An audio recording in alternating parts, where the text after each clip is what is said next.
combat or level design perspective, we really listened to a lot of the players out there that played Fear. And one of the critiques that came from the community was people were saying that we were really kind of confined in office spaces. We thought there were some really great gameplay aspects about really close in-your-face, tight combat, but we also wanted to augment that with changing the volume of the space. So by opening up, we can kind of create an ebb and flow of pacing of combat and how that's going to resolve. We went to places like a nuclear facility, we went to a school, we went to a hospital. We would go with artists, we would go with sound, we would also go with level designers. So now when they're actually building the environment that they're going to have combat in, they can actually build spaces that feel viable, that feel realistic to the player.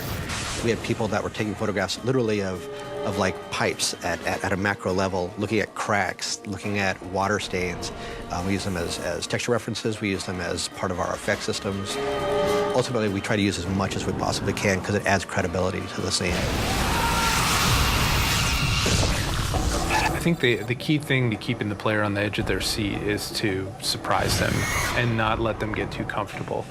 You can sort of let them think that they're getting into a pattern, but then you have to vary it.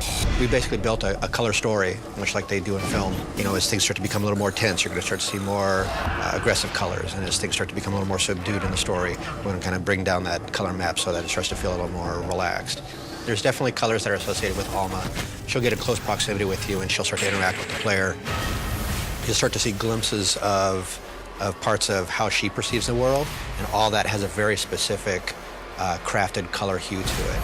So as we keep coming back to it time and time again, we're reinforcing that, and then we pay it off great at the end of the game, helping explain it and kind of pull it all together.